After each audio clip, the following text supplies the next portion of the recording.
Hello, everyone, and welcome live to 3Y TV, tonight's broadcast of the National Sim Racing Association Stay Tuned Sports Xfinity Series. I am Peter Short, and alongside me is Andre Grambush. We are at the iRacing Superspeedway here tonight. Andre, it isn't a real racetrack, but this racetrack nonetheless always puts on a good show. Yeah, I'll tell you what, Peter, there's something about fantasy tracks that I've always enjoyed. I've always thought that, hey, if you're going to be in a simulator or you're going to be in a video game, you should take advantage of that and do something that you can't quite do in real life. And I think this track, I mean, maybe you could make it in real life, but the tight corners, the obscenely high banking, right now, it's something you're only going to see in sim. And I think it's going to be a fun time for sure. Yeah, you got a look of the racetrack. It is a very long racetrack, 2.95 miles. Current track temperature sitting at 104 degrees Fahrenheit. It is going to be a toasty one. We're already in the qualifying session. Of course, practice just wrapping up. A little bit of a new season. We'll be going to some interesting tracks this season. This is just one of those. A couple of new faces as well. New look, of course. We typically have the Stay Tuned Sports Podcast Truck Series, but Andre, we have now moved over into the Xfinity cars, so that is something that we'll be, of course, watching out for all season long as well. And going to be a lot of fun to see exactly how these Xfinity cars differ versus their truck counterparts for these drivers. Yeah, you kind of tend to assume from the outside that they're very similar cars, but the Xfinity cars have a lot of horsepower. They're actually pretty difficult to drive, and they're a completely different beast from the trucks. So it's going to be a learning curve, I think, for a lot of these guys, especially because I think the Xfinity car is just a slightly overlooked car as far as iRacing is concerned. A lot of people, as they work their way up through the license, they run the ARCA, they run the trucks, they run the obligatory amount of Xfinity, and then they immediately jump up to Cup. Whereas, the Xfinity Series just gets a little bit pushed out of the limelight. But now, these guys are going to have to get familiar with the car and learn the ins and outs. And I think it's going to be great because, personally, I think the Xfinity car is one of the best stock cars on the service. Yeah, I would agree. This is a great car, and it's going to be fun to see how they all race together here in just a little bit. Here's Jimbo Casterline. It is the Stay Tuned Sports machine. Of course, go check out Stay Tuned Sports and great podcast to listen to.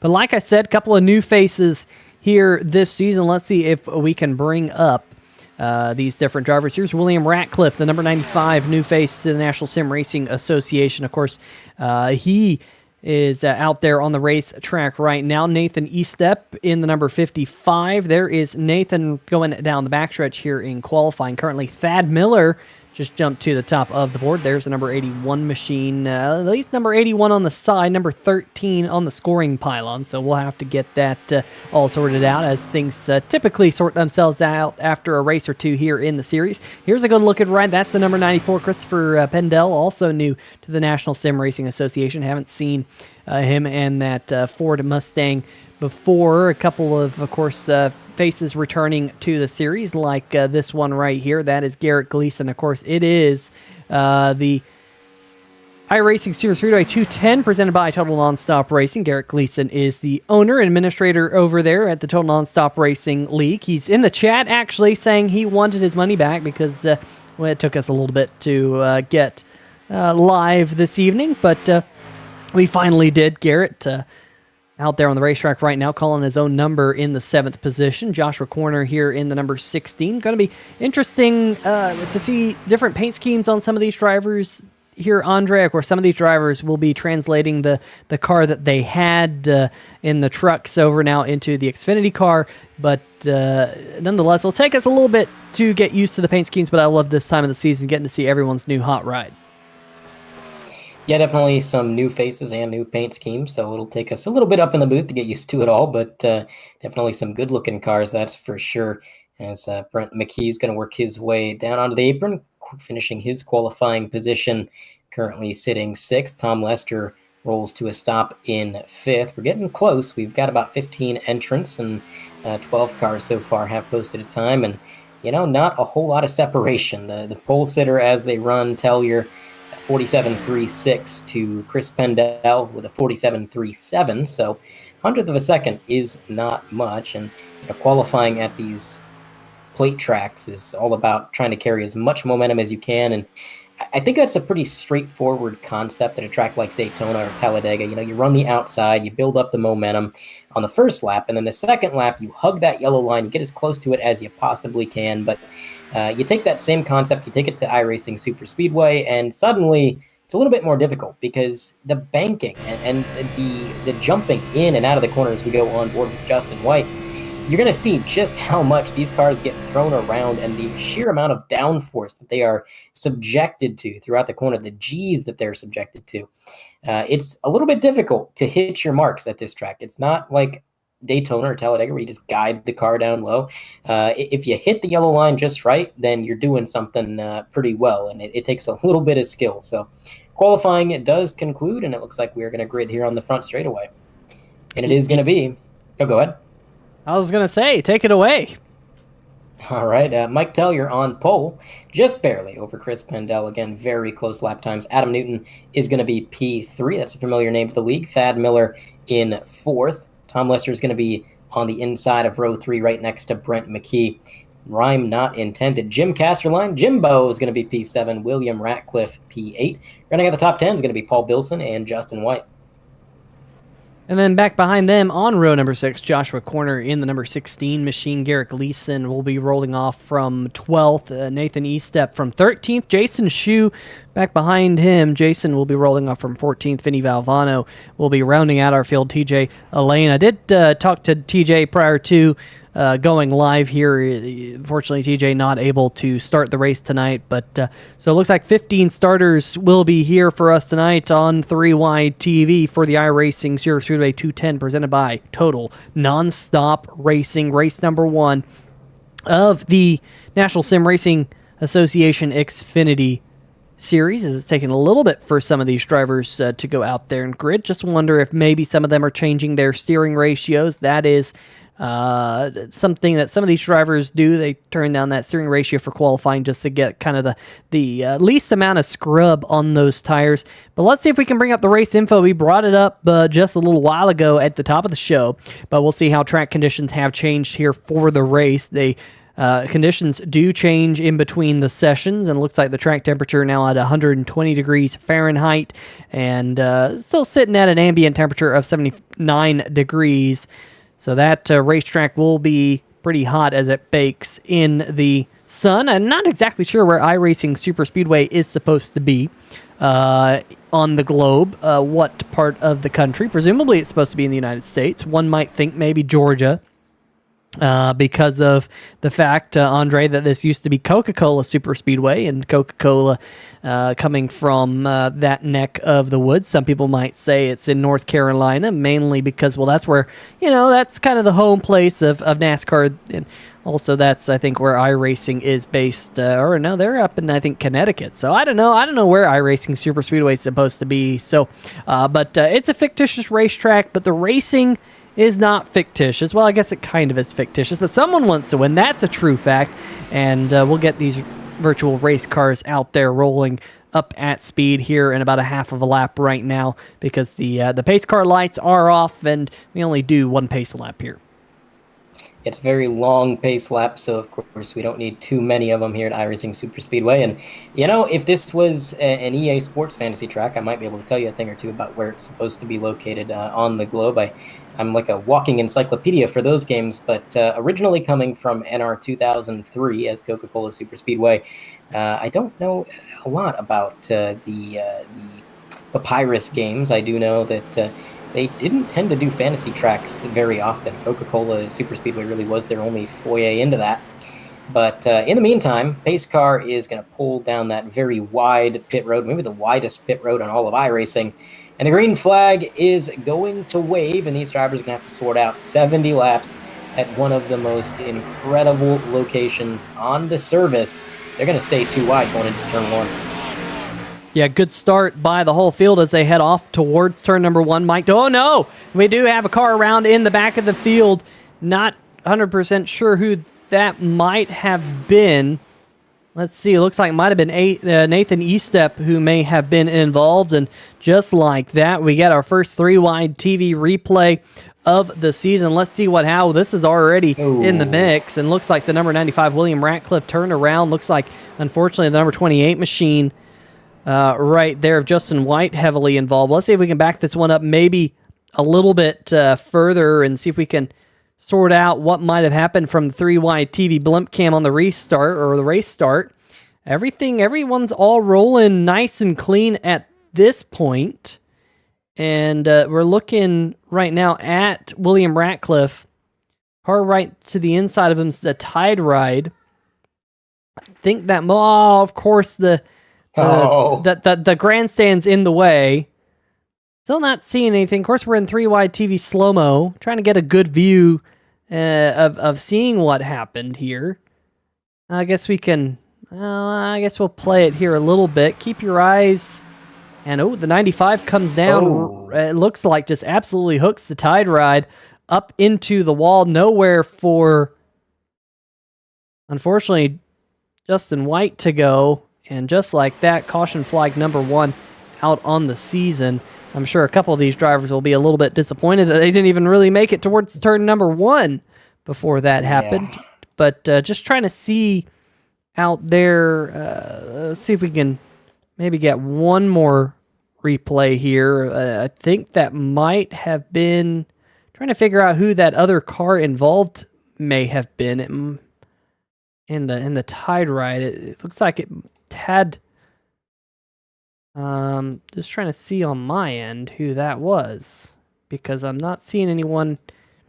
I think that must have been Paul Bilson. Let's see if we can get a ride or a look from Paul Bilson here on this race start. One more time, 3-wide TV replay. Watch that 00 as the 95 looks like he just kind of came down right there, started coming down. Didn't know there was a car on the inside. There might have been a little bit of net code, honestly, from that angle. But that's caution flag number 1. Let's see if we can jump back to live action as Nathan Estep in the number 55 right there on your screen. On pit road, of course, Justin White is one of those drivers on pit road. There he sits in his pit box. William Ratcliffe as well in the number 95 in their pit box. Jason Shue is down and away in the Kevin Harvick-inspired number 3 machine. Kind of throwback to Kevin Harvick's first year in NASCAR. But we do have someone in the chat. We got Todd Miller in the chat saying Thad Miller is running a special paint scheme. He's running the paint scheme that Todd used to run at Hawkeye Downs in Cedar Rapids, Iowa. It's pretty cool tie-in there. You can see the graphic right there, bottom left-hand corner of the screen for another look of the car. But pretty cool to have that. That's a cool tribute to your dad. I wish I could say that about my dad. My dad never raced a car, but that's a really cool tribute. I like that, and I love getting a little bit of story from the chat here on 3Wide TV. Absolutely. It's a clean looking car too. That's a good looking paint scheme. Absolutely. And doing pretty well so far, up inside the top 3, and hopefully we get some green flag laps under the belt and see what he can do. But going back to that incident, Peter, I think I know what happened. In defense of his spotter, because obviously that was not an act of malice, that was just maybe a lapse in judgment via the driver and or the spotter. Look how tall these grandstands are, Peter. I think that spotter might just be too far up. He can't quite see what's going on. That's very possible. That is very possible. That grandstand is so high, you probably see these race cars as a tiny little bit of dot out there on the race, especially when they're on the backstretch. But hopefully these drivers can get out there and get their cars fixed. Justin White, there you see a unfortunately very ill race car, and sure, he'll have to nurse that thing for all 70 laps here tonight. That is not how you want to start off your season. Meanwhile, up at the front of the field for this upcoming restart, we got Christopher Pendel on the inside, Adam Newton on the outside. Good to see Adam Newton back here in the Stay Tuned Sports Series here in the National Sim Racing Association. Folks, bear with me, as I'm sure at some point in this race, I'll call it the Stay Tuned Sports Podcast Truck Series. I got used to saying that for what felt like 3 or 4 years here on 3Wide TV, but nonetheless, we're in the Xfinity cars now. They wanted to do something a little bit different. Of course, it's also moved from Friday nights over into Thursday nights, which personally I kind of like having my Friday nights. So I think that's good, and I think it's going to work out well for the league going forward. And as the league starts to regroup a little bit for Thursday nights, and it's good to see some more faces and new faces racing here in the NSRA. Yeah, I tell you, I'll be honest, Peter. I heard the Stay Tuned Sports Podcast League was coming back with NSRA, and I marked it on my schedule. I said, all right, cool. I kind of went off, did my thing for a while, and then when I got in the session, I seen it was Xfinity cars. I thought, I'm at the wrong track. But no, they switched to these cars, and it's going to be fun to watch. Pace car off. We're in the Geico restart zone and out and away. Look at that jump from the inside. My goodness. Pendel with a huge jump, but you know as well as I do, Peter, a track like this, that could be a bit of a detriment by the time he gets down into the corner.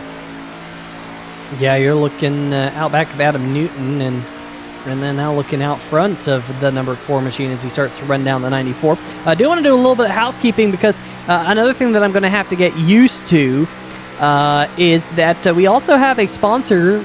The poll is sponsored by Harpoon Designs. That went to Mike Floppy Tellier, so big shout out to Harpoon Designs. Great looking paint schemes that they make as Adam Newton flashes his way to the race lead. Tom Lester going to follow on through. Like you said there, Andre, Christopher Pendel just got too big of a jump, got too far out front. The draft was able to pull everyone back to him and on by him as they used that slingshot maneuver as Adam Newton comes around to lead lap number 5. Pendel going to drop back on that high line.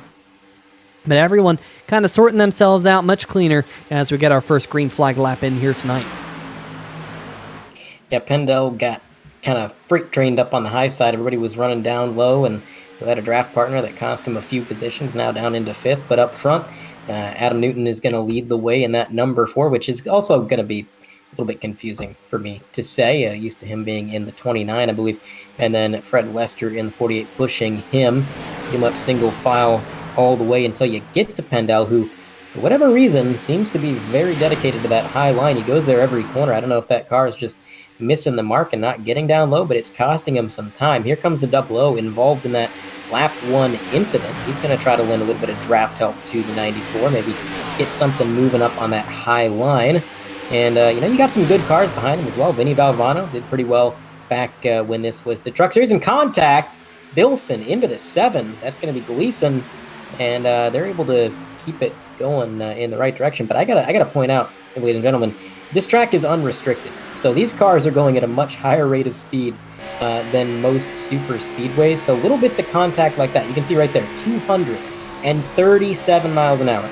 Look, you want to bump and rub at a short track, it's pretty easy to keep the car under control. You go 237 miles an hour, you take a door check, it is difficult to keep these things underway. Yeah, of course, we're right on board with the Comans Care number 7 of Garrett Gleason. You got to give it a little bit of care racing at this racetrack. There you see a 236 miles an hour on the front stretch before they dive off, and they definitely dive off into the corner. On board, our race leader Adam Newton looking back at a very hungry Tom Lester, Mike Floppy Tellier, who had dropped back as caution is out. We do have an accident in the back of the field, I do believe. Let's see if we can figure out what went on here. This is Paul Bilson, the 00 machine. Oh, Justin White got loose, and bam, that is a heavy hit for Paul Bilson. Looks like it happened right in front of him with Justin White. Let's see if we can see exactly what happened here. The number 28, who had all that damage, might have had a little bit of contact with the back of what I think was Vincent Valvano's race car. Back end came around on him, and nothing he could do to save it. Bilson, wrong place, wrong time for the 00. Yeah, that's something you're going to find yourself saying a lot at a track like iRacing Superspeedway. Wrong place, wrong time. He had a lot of space between him, but when a car is zigzagging back and forth, left and right, I mean, unless you got a crystal ball and you've got the ability to slow down time and look into that crystal ball, there's really not a great way of reacting to an incident like that. And unfortunately, Bilson, a bystander in that, you see just kind of zigzagging all over the track and then hard into that safer barrier. It's going to turn a bad night even worse. So definitely a rough start to this 70-lap event for a couple of our drivers. Let's go on board with another Xfinity machine. This time, are we going to split the middle? Are we going to get through down onto the apron? What a save, Peter. I mean, I thought when he hit that transition, he's going around, but he got it back on track. He might have some damage just from how abrupt that transition is onto the banking, but other than that, I mean, the car's looking pretty good. Yeah, that was Nathan Estep with that save. Here we go. This is on board with Justin White, who unfortunately been involved in both accidents here. You see no contact, but hit that bump kind of at the wrong spot where they kind of dropped down into the racetrack, Andre. Not sure if maybe his damage from earlier caused him to get loose, but slam got that hit from Paul Bilson, put him up into the outside wall, and one might think it could be night done, unfortunately, for a former race winner here in the National Sim Racing Association on 3 Wide TV. We'll see whether or not he's able to get back out there. We do have some takers on pit road. Mike Floppy Tellier has come down, our pole sitter, our Harpoon Designs pole sitter, I should add. Christopher Pendel, Vincent Valvano, Garrett Gleason, Nathan Estep might have some damage from that foray onto the apron a little while ago. Jason Shue, Paul Bilson, Justin White getting as much damage repaired on both the 00 and the number 28, and William Ratcliffe also on pit road, probably still trying to get some damage fixed from earlier. In fact, Ratcliffe's night appears done after being involved in that lap 1 turn 1 incident. So that's a tough break for the number 95. His season gets off on the wrong foot. That is for certain. But for right now, Adam Newton is our race leader. Let's see if perhaps we can go to the booth and dial up some of these drivers. Let's see if we can. Let's see, is Adam Newton around? Let's see if we can find him. If Adam Newton is around. Let's see if we can get Adam Newton down into the 3 Wide TV booth. Get here of what's going on out there on the racetrack. Adam Newton, Peter Short, 3 Wide TV booth. Get a copy? Yeah, I got a copy. Well, a couple of early cautions. You're out front, though. You're right where you want to be. How's the racetrack driving? Looks like we just saw one race driver just get a little bit loose, maybe due to a little bit of damage. But the race car nice and snug for you, or is it getting a little bit loose? It depends. If you get the real good push, it's a little loose, but you just have to be really conservative going in the corner. Yeah, definitely seems maybe a little bit sketchy, but you're out front. You're right where you want to be. It looks like you're going to pick the high line for this upcoming restart. What are your thoughts about this racetrack? It is very, very quick. Yeah, it's fast, man. It's a lot of fun. You just got to be real careful. The runs are really big. You can't block them. Yeah, that is for sure. We saw you make that slingshot move on that last restart. You got another restart upcoming here in a moment, so we'll let you get back to it. Adam, good luck here tonight. Thank you. All right, well, that is our current race leader, Adam Newton. Got a quick word with him and Andre. It is very, very quick, but interesting to hear that it's a little bit tricky out there. Yeah, and he makes a good point about not being able to make the blocks. I know you come to a track like this and that muscle memory from Daytona or Talladega kicks in. You see somebody getting a run on you, you want to switch lanes, cut down in front of them. But the thing is, those tracks are restricted. So when somebody's getting a run on you, what that means is they're going about 10 miles an hour quicker at the absolute most. Usually it's less than that. When somebody gets a run on you at a track like this, where you've got no tapered spacer, no restrictor plate, they might be genuinely going 30 or 40 miles an hour faster than you. And if you cut down into their lane and you make contact, I mean, just imagine what it feels like getting rear-ended at 40 miles an hour from a standstill. I mean, it's a hard hit. That nobody wins in that situation. So you kind of have to retrain your brain how to race this track. It's so unlike anything that we are used to. Pace car pulling down beneath those pit road sand barrels, the abundance of them to keep the sim drivers safe at this absurd Coliseum. And the outside lane going to get a pretty solid start. Everybody pretty equal. No lane really getting a huge advantage. They're going to try to sort out single file, which I think after the carnage we've seen early on is going to be their primary goal. Just try to keep the car safe for the time being. And it is going to be Newton maintaining his lead, Lester in second, McKee in third. Then you got Miller in the 13. Jimbo Casterline running in the top 5. So good to see that. And you can see right there, Peter, when they come out of this corner, the decompression of the suspension, the amount that these cars get thrown around, such a difficult track to drive, and yet these guys are doing a pretty good job of it. Single file down the back straightaway. Let's see what they can do through 3 and 4. Yeah, Jimbo Casterline, so far so good. Started this race in 7th, and now running up inside the top 5. Of course, Jimbo is the front man of Stay Tuned Sports Podcast, and if you're located up in the northeast portion of the U.S., around the Philadelphia area, well, and if you're a sports fan, well, give Stay Tuned Sports a listen. In fact, if you're a sports fan of anything, give Stay Tuned Sports a listen. They have a lot of hot takes and a lot of interesting takes on a lot of the stories around the sports world. And right behind them, you got another one in the NFC East. You got Stay Tuned Sports, big Philadelphia Eagles fan, but then you got Vincent Valvano, who is got Talking Giants on the hood, a New York Giants podcast. So kind of a rivalry happening there between the Phillies and not the Phillies, rather the Eagles and the Giants. It looks like right now Joshua Corner in the John Deere number 16. He said in the chat a little while ago that he's going to have a different paint scheme at every race this year, which will keep us on our toes up here in the booth. But Corner looked to make a pass in corner number 3 and 4, but it looks like Corner going to make a pass in corner number 1 and 2 instead. Whoa, and a little bit of contact to the 47 machine of Tellier. Somehow they were able to keep those machines going, but they definitely got a little bit loose, had to kind of lift a little bit, lost some time with the cars ahead. But again, when you're going 240 miles an hour, you can get a pretty good run and make up that time.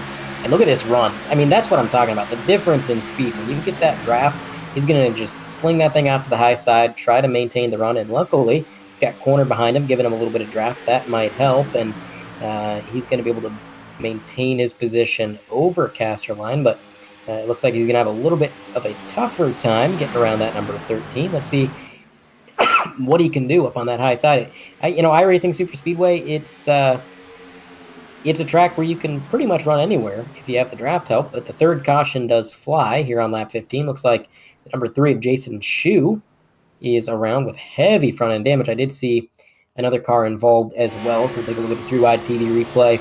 On board with Jason Shu. Let's try to scope out what happened. It looks like the 16 Corner just got a little loose on his own. And then just like we saw earlier with Paul Bilson, nowhere to really go in that situation. So let's take a different angle, see if it really was. Yeah, I mean, it was a single car spin. And Peter, that is going to happen at this track. You do have to let off the throttle in the corner, especially when the tires start to wear. If you have a very big run with the draft, it's not wide open, and when you let off the throttle, the weight of the car is going to transfer to the front, which is going to get the car a little bit loose, and I think that might be exactly what we just saw And unfortunately, the 94, well, just barely keeping it off the wall, but involved, unfortunately, nonetheless. What a hard hit that was. That is one of those moments where you're glad that it's just a video game, but the 7 going for a chaotic ride up on the banking, off the banking, then back on it again, and getting damage from just the banking alone, let alone the contact with any other cars. Yeah, that was a couple of 55. drivers really trying. Let's go for one more 3-wide TV replay of the incident. This is on board, unfortunately, with Nathan Eastep a little bit further back in the pack, and he's trying to get it slowed down. But the 16th corner just comes down the racetrack, nowhere for Eastep to go. And unfortunately, a couple of these drivers getting some pretty hefty damage. 3 drivers in this one getting a good chunk of damage. Going to have some extended stays on pit road. Now, one thing I wanted to mention to you, Andre, is the fact that we do have a stage coming up at the end of lap number 20.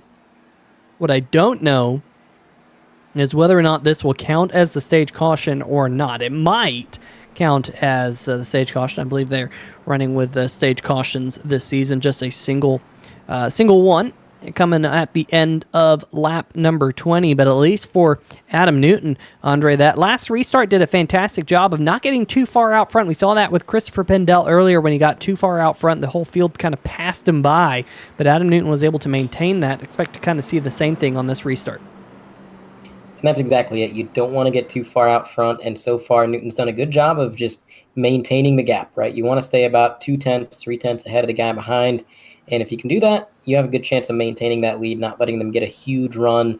You've got the opportunity to play a little bit of defense, and he's been really good at that so far. And I mean, there's a reason he's led pretty much all of the green flag laps tonight. Seems like he definitely knows what he's doing, but behind him, these guys, it's not for lack of trying. Bill Lester, Brandon McKee, Miller, these guys have been doing a pretty good job. I think it's just a matter of getting linked up, using the draft to try to take the lead. And the thing is, it's so difficult to bump draft at this track. Again, it all goes back to just the nature of this track, not having a restrictor plate. Everything that is difficult about plate racing is just elevated tenfold with this track because you're going so much faster. Every little input on the wheel, every little bump that you feel in the car, it is just exaggerated. And I think that's kind of got these guys playing a little bit conservative for now, and that might be helping Adam Newton. The question is, at what point do they just stop playing conservative, and do they just go for the lead? Obviously, it's going to be a little bit closer to the end, but it's going to happen eventually. So Newton's got to be prepared for that. Yeah, it seems like some of the drivers just kind of riding around just a little bit. They know it's not go time. There's still plenty of laps left, and we've also seen how tricky this racetrack can be. I mean, that absolutely caught out Joshua Corner there, and unfortunately ended up with a couple of cars wadded up as well, as it looks like maybe the iRacing pace car lights have turned off. They have indeed. But one thing I was just looking at, Andre, which kind of caught my eye, is the fact that these front two, Adam Newton and Tom Lester, I was going to try and get Tom Lester for an interview, but the pace car lights turned off. They're in the same Discord channel together. So if you don't know Discord is the program that these drivers use to communicate not only with us when we drag them up here into the 3-wide TV booth, but also together. And they are able to communicate. They have different team channels. They chat with one another, and right now Adam Newton and Tom Lester, they're in the same channel. They're working together here for this upcoming restart. They'll probably work together, try and manage that 1-2 position, but as you kind of said, Andre, when the lap count starts to go down and the action starts to heat up, I'm sure Adam Newton and Tom Lester, they're not going to be buddy-buddy before the checkered flag. Oh, absolutely. Somebody's going to make the move, and again, it's so difficult. As we kind of talked about with Adam Newton, look, if they get the run, if they try to make that move, what can you do to defend? I mean, you drop down in their lane, close your eyes, white knuckle the steering wheel, and just hope that nobody wrecks. I mean, that's kind of your only choice. So it's tough. I mean, this track is just crazy, and it puts on a really fun show. Fun for us up in the booth. Maybe not so fun for the drivers who have already succumbed to a bit of an attrition here. We got White in the 0-2. He's out of the race. We got Ratcliffe 13 laps down, not technically out yet, but A lane also out. Pace car goes down pit road. Let's see if Adam Newton can work that magic once again. Green flag flies here on lap 19. I'd have to assume that we're still going to have that stage caution here on lap 20, so we are potentially looking at a very short shootout. And again, doing a very good job of maintaining that gap, not doing a huge jump out of the gate and just kind of letting these guys fall in line right where they need to be, playing his cards just the way they need to be played. Lester 2nd, Miller 13th. And look at this. Somebody's ran out of patience. On the high side, I believe that is going to be McKee in the 29. He's trying to make a move on that Red Bull machine. No, I'm sorry, it's the 47 of Mike Tellier, who had, really good success in the Truck Series, now trying to charge his way up front in an Xfinity car. He's going to pass that 29 of McKee, get on the bumper of the 13. Let's see what he can do up on the high side. Is Adam Newton blocking down to the apron? My goodness, the 48 cut him a break there, and then he's probably very glad that he did. But in the meantime, new leader for that lap is going to be the 13 of Miller. Yeah, Miller. Oh, contact! That's net code, and what a heck of a save! Wow. Thad Miller just won on lap number 20, possibly save of the season. That was wild. Net code, you hate when it happens, but when you have a save like that, hats off to the driver of the number 8113 on the scoring pile on Thad Miller. That is a shame. You'll miss out on the stage points. We'll see whether or not a stage caution gets thrown here in just a second, but Adam Newton going to try and win the stage. Tom Lester going to look to the outside, not going to win the stage. But we'll see whether or not a caution flag comes out when the top 8 drivers, and there it is, caution flag back out in the air. Adam Newton winning stage number 1 by just a hair over Tom Lester. They'll sort things out, but I think this is the star of that final lap, Thad Miller. Let's see if we can go back and get a 3-wide TV look at what went down there. That was, you don't spin in front of the field at a plate track and drive away unscathed very often. And again, it was net code. It wasn't really anybody's doing. There's plenty of distance between them here, but they're going to come together in the corner and just a little bit of a tap from the net. That's a huge net code tap, quite frankly. There was probably a yard between them.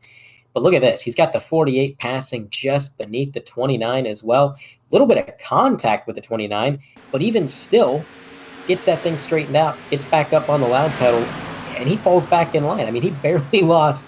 He didn't even lose the draft. He was still with it by the time he recovered. We'll take another look at it, and you can see the initial net code's going to happen. This is coming down the straightaway, and he's going to be side by side. He leads the lap, and as we rock it down into turn 1, he's going to come down just a little bit, not too much.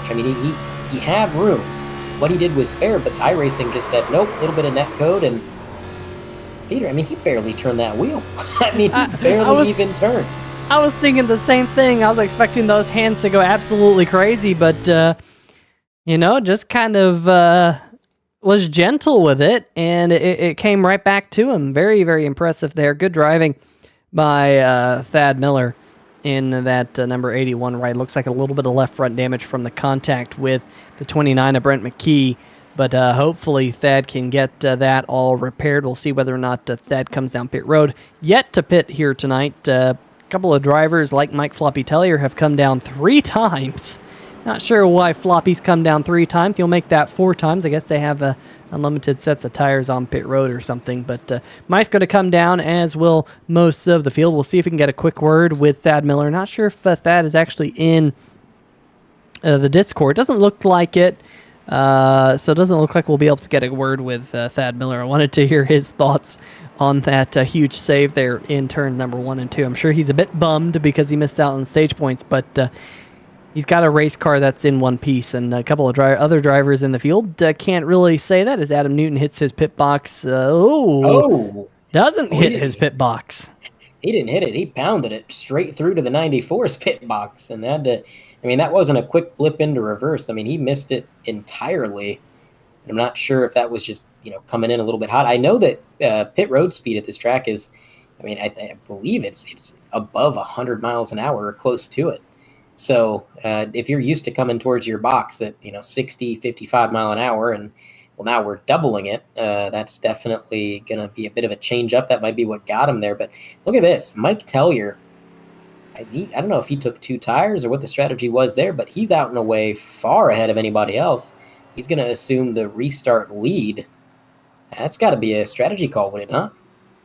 Yeah, it looks like no tires, just fuel only on the number 47 Toyota. Same thing with Vincent Valvano right back behind him. Those two drivers having significantly faster pit stops. Tom Lester, third off pit road, first driver to take on tires. Adam Newton, with that mishap sliding through his pit box, he has dropped back to the 4th position. Brent McKee in the number 29 up into 5th. Jimbo Casterline now running in 6th. And Thad Miller, after an extended stay on pit road to get some of that damage repaired, which is a bit of a shame, Andre, because I didn't expect him to have that much damage, but stayed on pit road for about 45 seconds or so to get as much of that repaired as possible. There's Garrett Gleason in the number 7. Looks like he stayed on pit road to get some repairs done as well. So a couple of these drivers with some early damage still trying to recover. Same thing with Christopher Pendel.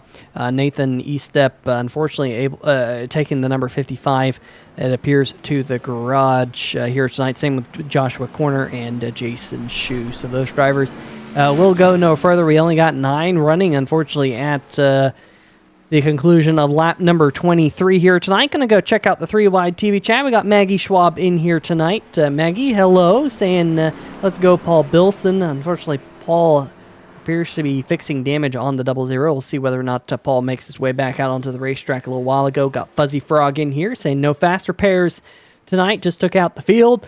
Wondering if that's Joshua Corner in the number 16.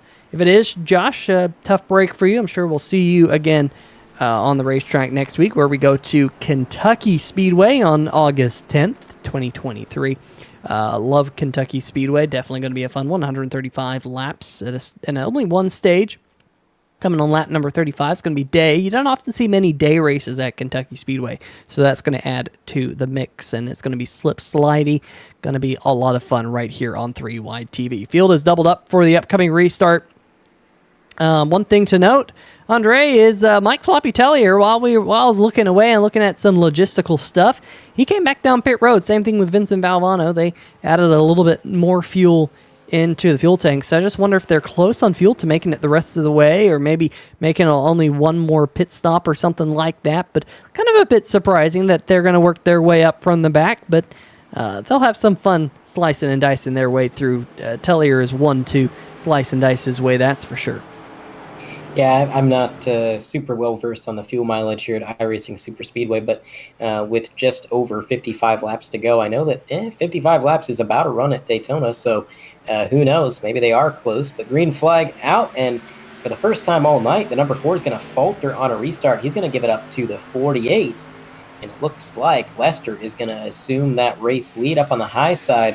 Got a few cars trying to weave their way down to the bottom, fall in line, and through turn 1, everything is clean and green. But look at this huge run. The 48 got a little bit too far out, I think.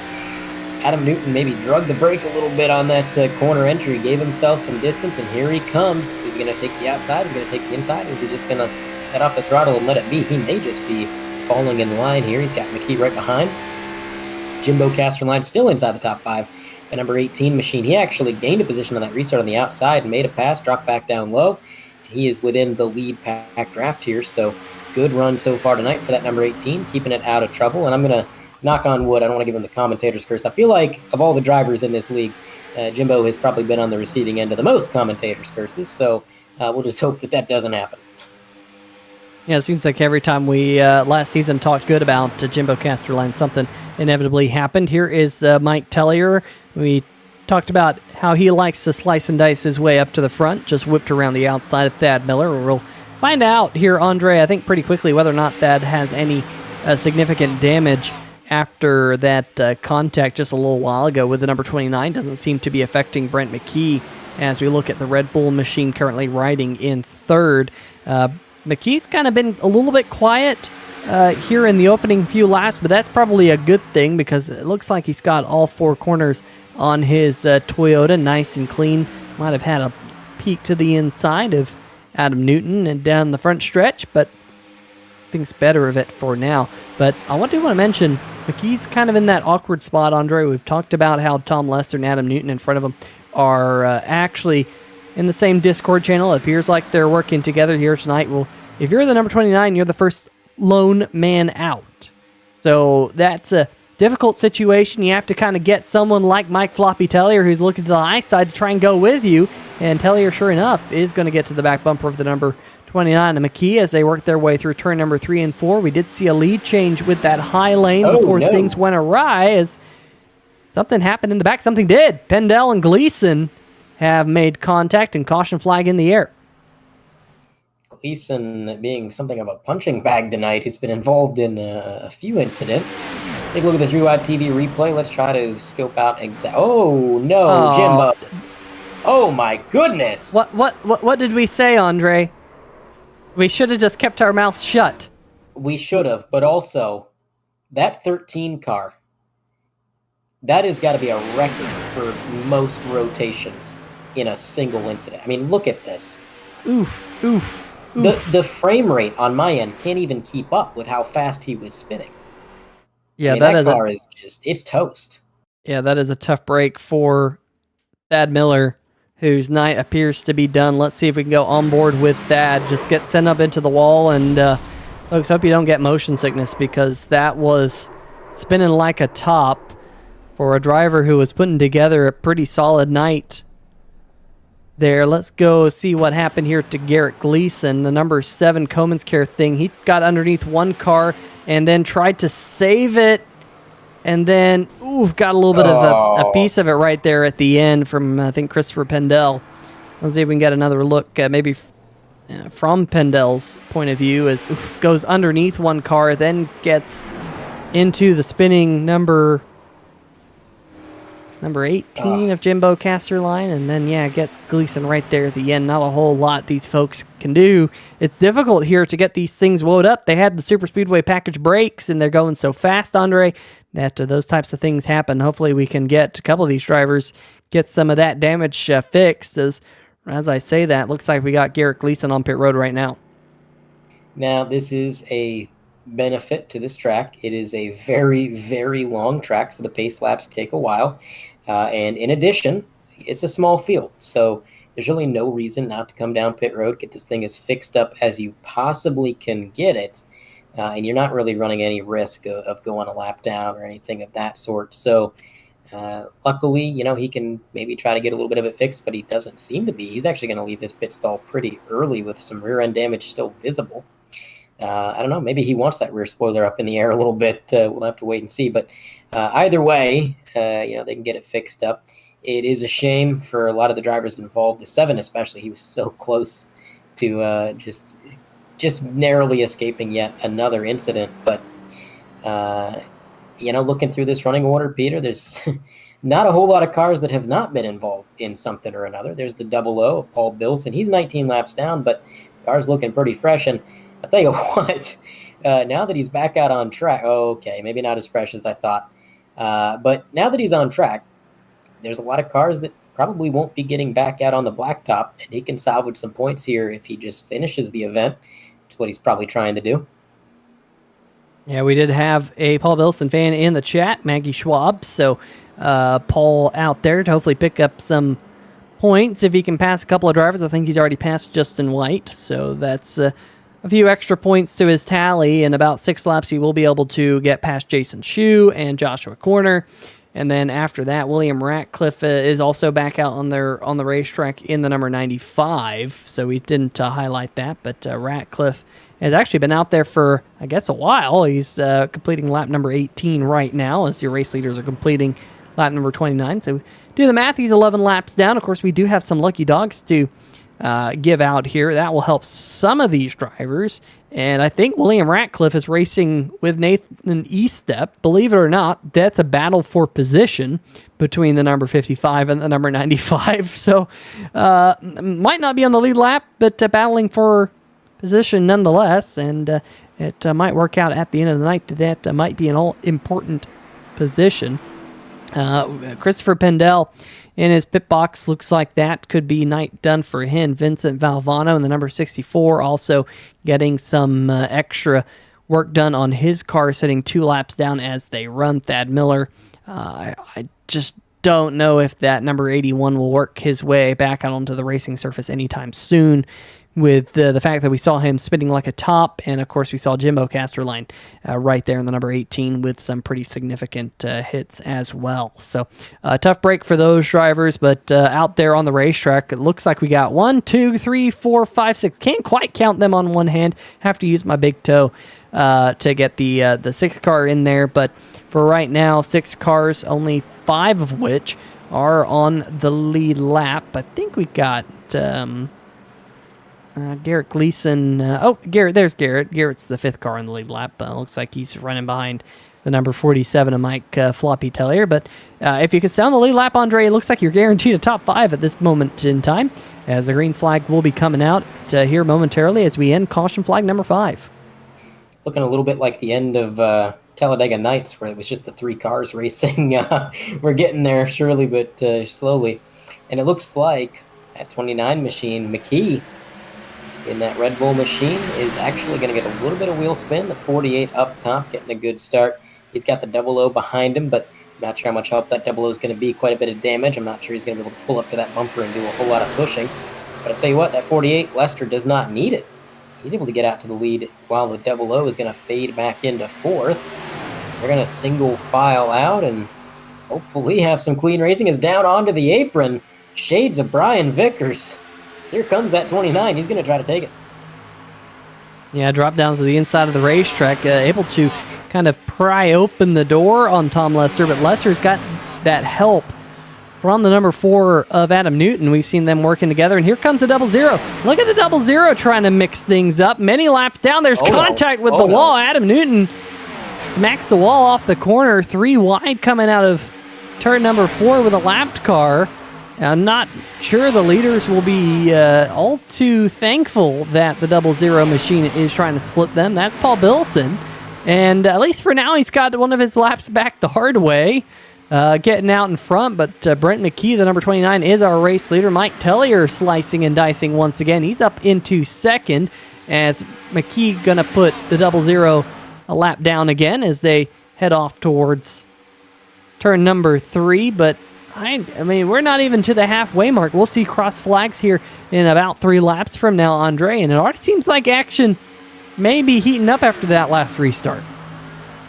Yeah, these guys definitely not content to just ride, and I'll be honest, I'm a little bit baffled by that. You know, if I'm behind the wheel and I've seen 5 cautions for cause before the halfway point with so few cars remaining, I'm going to probably just try to take it easy and keep the car clean. But nonetheless, 29 around the track. Is it going to be a yellow? Yes, it will. Able to avoid contact. The car stays clean, save for the damage from that transition. Try to dial it up on a replay, but I'm not sure if that was net code or maybe just outright losing the air on the spoiler. We'll take a closer look under the magnifying glass, try and see what the cause may have been for the 29 McKee. Coming down into the corner, he is getting a healthy push from the 47, but he's not necessarily bump drafting. And then as we get into the corner, he's going to hit this little bit of a bump. He's going to try to get it down to that yellow line. There's nobody around him. You see the chassis bottom out a little bit there. We might have gone a little bit too far back there, Andre. Let's see. Perhaps. Yeah, maybe gone too far back here on 3. Let's have another crack. A very in-depth look. All right, we're seeing every little thing that led into this incident here. Yeah. Well, I think it happened in turn number 1. So now we'll put the slow-mo on, and just nothing. No one behind him. Just that suspension. I must bottom out, and it does. And look at that! Holy smokes! Right in front of Tellier. Look at this. I mean, just keeping it off that wall. That's one of those moments you're thankful that this banking is essentially just a wall. Because if that was Talladega, he'd have been in the wall on the outside. But all that banking kind of kept him from sliding up too far. That was, again, as we go on board, you're going to see he's going to go over this little bit of a bump into the corner. It's almost like Dover magnified, and that's what gets the car sideways. Just nothing you can do. And Tellier He has the race lead, but he may have to come down pit road for a new driver's suit after that one. Yeah, that's that is 100% new driver suit worthy.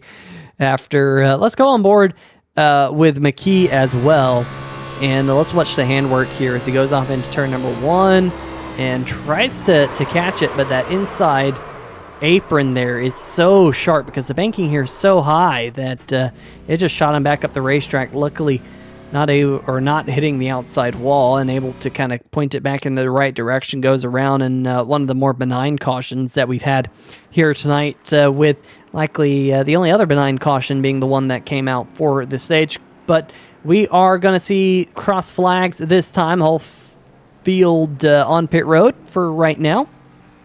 And once they head back out there onto the racetrack, we'll get a quick word. We did hear earlier from Adam Newton that the racetrack's a little bit tricky, and we've definitely seen that with how these cars are driving and how quick they are to turn around when the suspension bottom's out there on entry into the corner.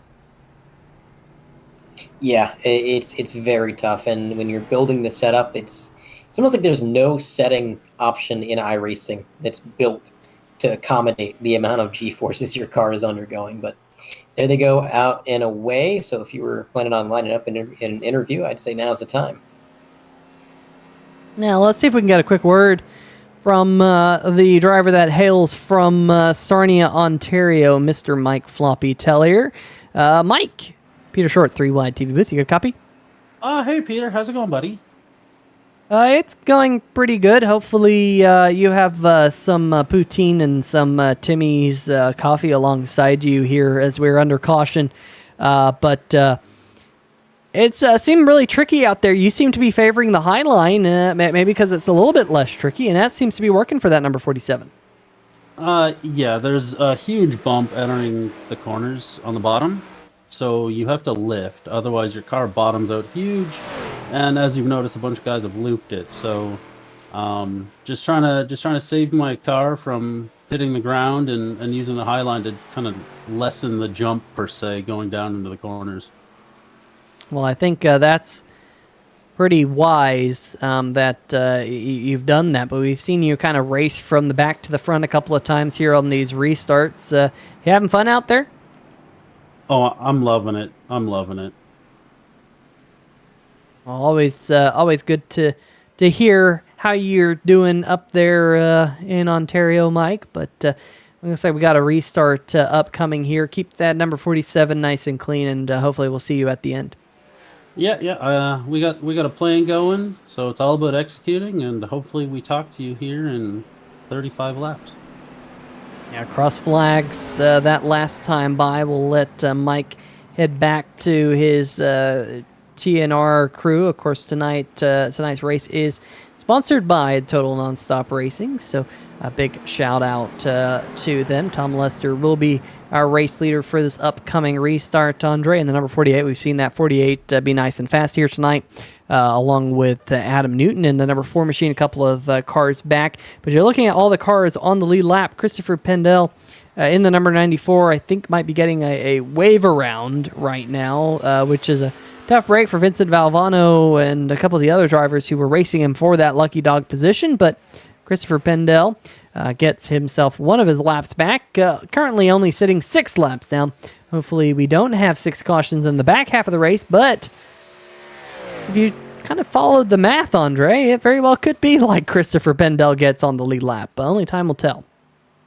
Yeah, I mean, it's definitely not impossible. I would, like you, I would hope that it doesn't have a rash of cautions here at the end of the race, but you never know. We'll have to see. And either way, he's going to have a good point to say just finish in the race. When you look behind him, Bavano's out, Miller's in the pits, not likely to rejoin. Castellan's in the pits, not likely to rejoin. T-Step and Ratcliffe are on the track. They're 10 laps down.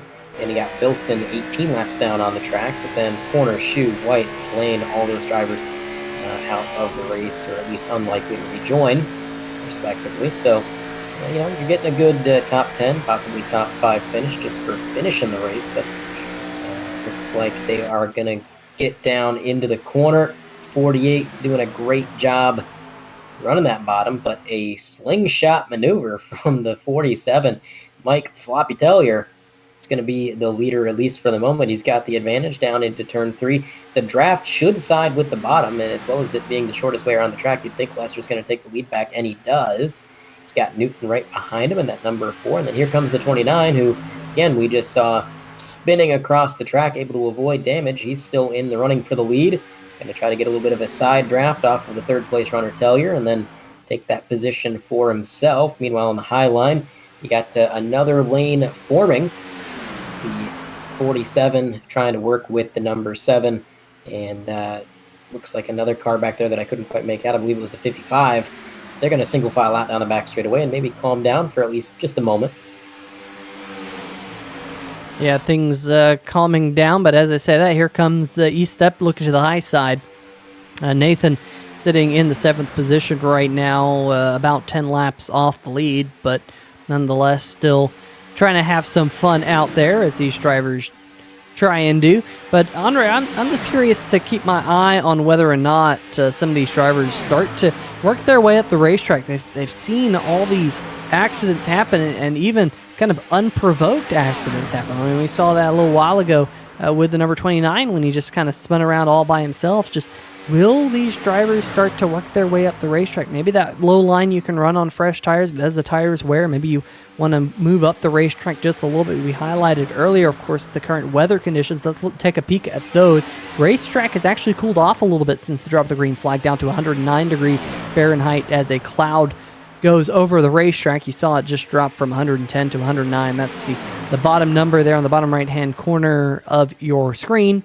But we'll see whether or not that track continues to cool off. That might help with the condition, Andre, but it also might make the race cars a little bit faster, which might make that bump a little bit more abrupt because you're carrying more speed into the corner. So I don't know, that could work against these drivers as E-Step has a wiggle there in turn number 1.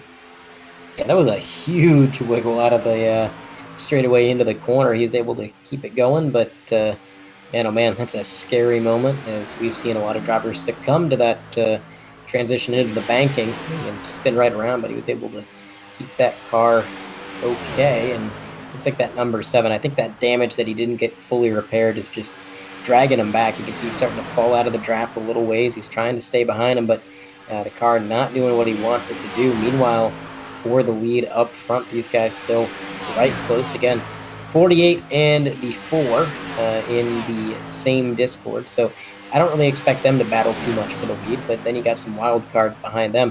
McKee, Tellier, these guys want the lead if they can get it, and if they can work together to overtake the little bit of teamwork going on up front, then they're definitely going to do that. And it looks like that 29 getting aggressive with the bump traps. He's been aggressive all night long, and I mean, I don't see any reason that's going to lessen as the race goes on. Yeah, I don't think that's going to lessen as the race goes on. It will probably only continue to go up as Tellier again goes up the racetrack, but he's trying to be gentle with that number 47 machine, and let's go on board with him. He loses a little bit of time being cautious in the corner, but he gains that time all right back on the straightaway. Here we go. You see him just kind of sitting in the slipstream of the front 4, and then he kind of goes up the racetrack a little bit, diamonds it. Oh, big wiggle. There's the number 29. Oh, having a problem again, and the 29 is going to go around. And there is the caution flag again. Oh, Gleason now going up into the wall. Tough break for the number 7 machine. Really not his fault. Just tried to avoid the spinning car in front of him of Brent McKee, who's kind of brought out the last 2 cautions. Let's see the 29 with a big wiggle right there. And Tellier again needs his 3rd race suit of the night. Not so lucky for the 29 this time as he hits the wall. Rather gently, all things considered, but let's see if we can get a look at what happened to Garrett Gleason, because I don't think the number 7 Coleman's Care is all too lucky in this one. Yeah, that's some pretty heavy contact from the number 7 machine of Garrett Gleason as we watch that 3-wide TV replay. Let's get a look on board with Brent McKee again. This is what brought out the caution. Keep your eyes on the wheel. Just a quick flick of the wheel was enough to kind of get it sideways, and bam, up into the outside wall. You saw a quick glimpse of Garrett Gleason. Let's take a ride on board with the number 7 of Gleason here.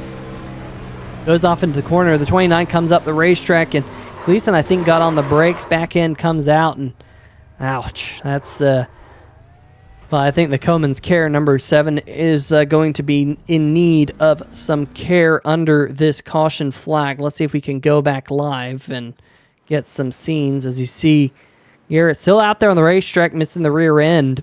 Hopefully, it's just rear end damage. Maybe that won't affect the pace of the Chevy Camaro all too much.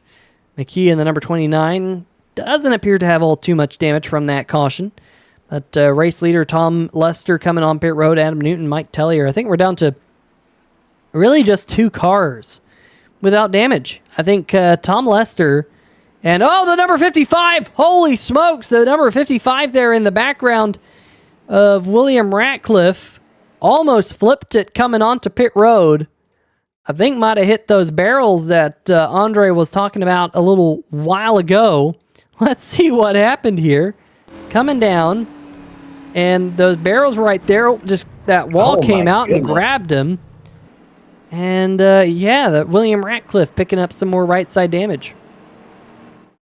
Yeah, not very often somebody nearly flips it on pit road entry. But they do reach out a little bit further than you're expecting, and I guess just a bit of a lapse in concentration there caused a ton of right side damage. And, I mean, we've seen it with the number 7. The aero is massively important here. If you get a little bit of damage, you may not be able to stay with the pack, so hopefully he can get that fixed up. But again, he's done it before, he's done it again. Mike Tellier is going to take the no-tire strat, get out and away, right in front of teammate Bill Lester in the 48. Adam Newton, I'm sorry, not teammate. They are not working together, but Lester and Newton going to be 2 and 3. McKee running 4th. Gleason still on the lead lap. I think he's getting some damage fixed back there. As he's probably finding that car was maybe not as competitive as he was hoping. So he's getting damage fixed. Pendel getting some damage fixed. And, well, what is that? We need 5 more for Pendel to get back on the lead lap. Yeah, Christopher Pendel might have his work cut out for him if Brent McKee and Garrett Gleason fall a lap down. You see the iRacing pace car there just at the top of the screen.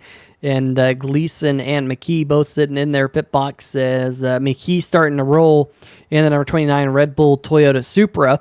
But Garrett still kind of sitting there. Nope, the number 7's down and away. See, I'm a bit kind of surprised at the rate we're getting caution flags. I would have thought maybe Garrett would have gone a lap down and hoped for another caution flag later, maybe stayed to get some more damage repaired. I'm not sure what the state of the damage is. It just doesn't look good. Still needs some Comans Care work on the number 7. But hopefully that doesn't affect the pace of that car too much. You and I know here, Andre, that iRacing's a little bit of a lottery when it comes to damage. You can have a car that looks like that, completely tore up and is, pretty much on pace, could win the race. And then you have a car that barely looks like it's got a scratch on it that is, down on horsepower by 300 horsepower or 400 horsepower or something ridiculous and is absolutely a stone out there. So we'll see exactly how the number 7 is able to compete with the front runners here in just a moment as we close in on 25 laps to go. The iRacing pace car once again has turned off. We're going to have to start getting some more interviews with some of these drivers here as the race goes on if we continue to get these caution flags, but hopefully that's the last one. Interestingly enough, Mike Floppy Tellier did not come back down pit road. He has pitted, Andre, 9 times in this race, but Tom Lester and Adam Newton just elected to come down pit road when Mike didn't. So that's kind of a head scratcher that Mike did not take the opportunity to come down and pit because he's done so 9 times in this race, believe it or not. Yeah, there's a lot of things that could go into that decision. Maybe he's just prioritizing track position now because he's seeing the incidents happen and kind of figuring, maybe I want to be out front. Maybe that's the best place to be. Or maybe he knows he's good on fuel, doesn't feel that he needs an extra set of tires. He's good to go. But there goes the pace cars. Everybody's still trying to struggle to catch up. We're going to have some Kyle Busch moments coming up right here. Green flag waving with some cars charging hard out of the corner to catch up. And actually, they are going to catch up before the wave of the green, so maybe they mistimed that a little bit. They would have stood to gain a little ground hanging back a bit more. As the green flag is out, and our leader, Mike Tellier, is going to get a bit of a gap on second place. Lester And I'll tell you what, Tellier is not in a good position right now, Peter, because again, we've talked about it before. Adam Newton, Tom Lester, they're in the same Discord. They're working for the same team, which means they're pretty much in communication. It's 2v1 in this situation. Yeah, it is 2v1, but how much do you really want to really push and go for it? There's still plenty of laps left, 25 to go here in race number 1 of the Stay Tuned Sports Xfinity Series here in the National Sim Racing Association. Big shout out to Total Nonstop Racing, the league that we broadcast here on 3Y TV on Monday nights for sponsoring tonight's race. So great to see a couple of leagues working together. TNR supporting the National Sim Racing Association. And of course, if you want to go race in the Total Nonstop Racing League, well, go let Garrett Gleason know. And speaking of Garrett Gleason, looks like the Comans Care Chevrolet is well off the pace. Seemed like it's got quite a bit of damage, not able to keep up with the field. So that answers that question. Meanwhile, Brent McKee also involved in that last caution. Was the reason the caution flag came out for a spin. Looks like he is able to race things out. So we're 4 cars up at the front of the field. And for right now, just kind of maybe taking it easy, giving himself a little bit of a gap to the front 3 drivers in front of him of Tellier, Lester, and Newton. But interesting to see Tellier here, Andre. He's kind of out front, kind of leading this train. You see him running that higher groove like he likes. We heard him under a couple of cautions ago. Ooh, wow. McKee getting a little bit loose out of turn number 2 there. With a little bit of a wiggle. These cars just, something about their suspension just seems a little bit off. We do have a couple folks in the chat. We've got Stay Tuned Sports in there, Joshua Corner, Dirt's Game Cafe as well.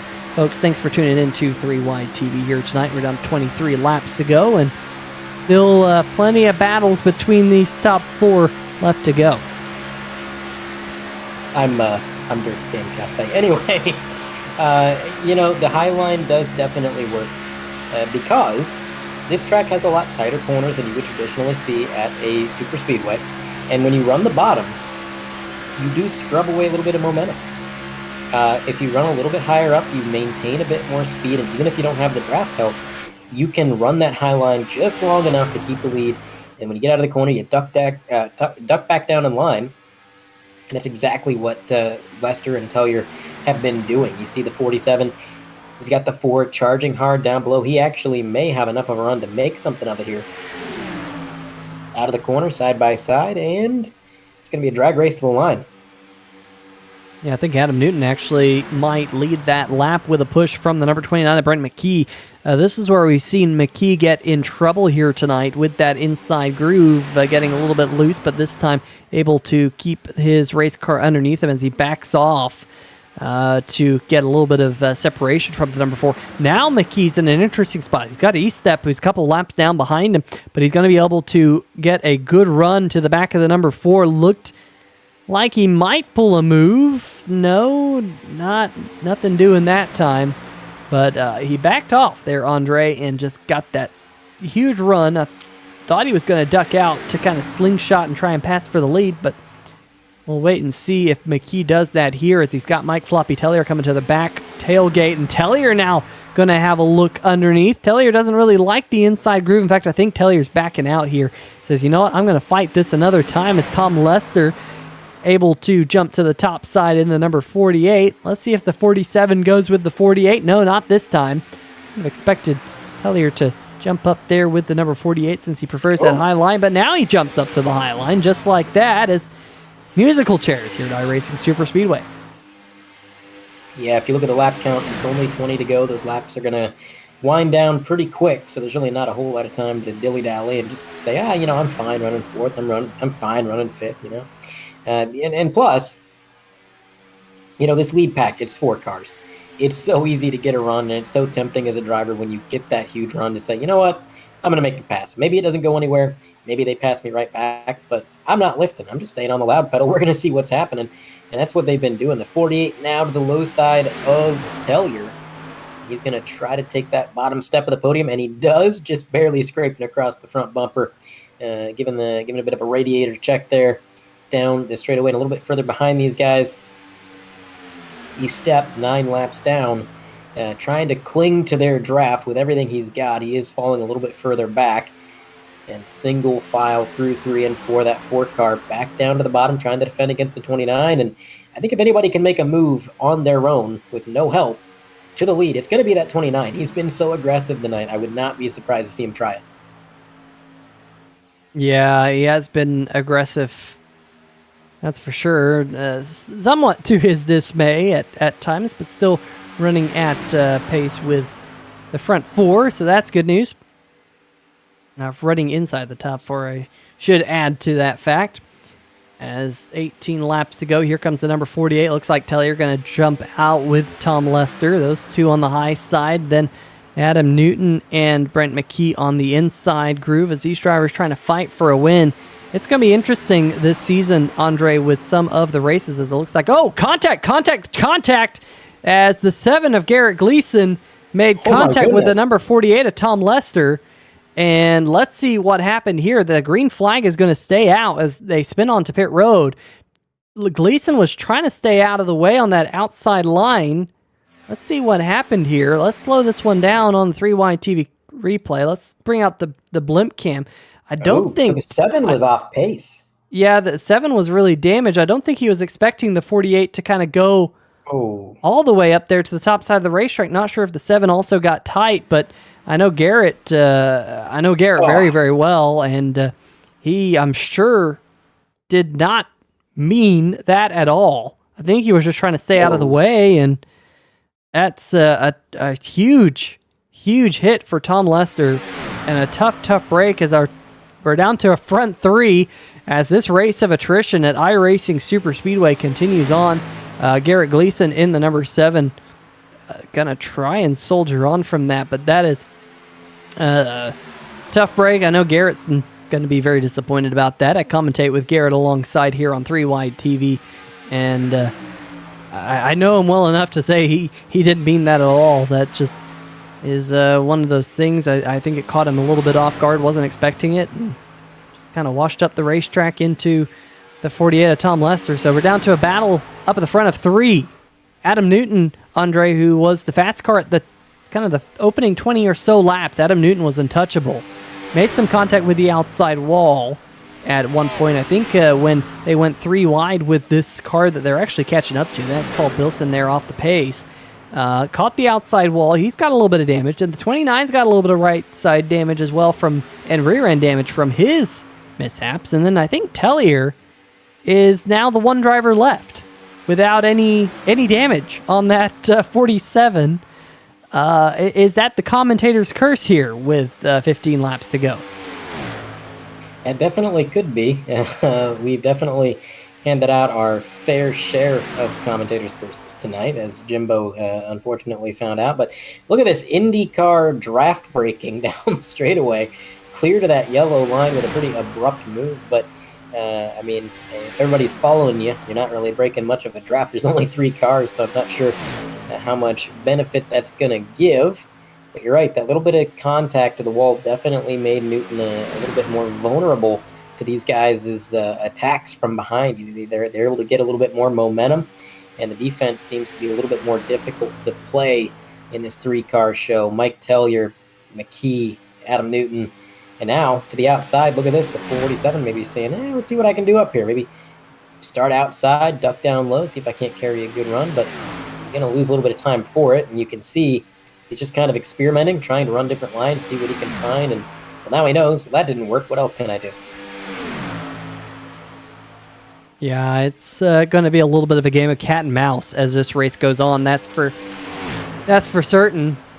As the top 3, they kind of know the game, at this point. They know that if one of them wants to have a move, especially on the high line, well, that's going to open up the door on the inside of the racetrack, which is by far the shortest way around this racetrack with all this banking and kind of how wide the radius is of these corners. That inside groove is quite a bit shorter than the inside line, so I don't know.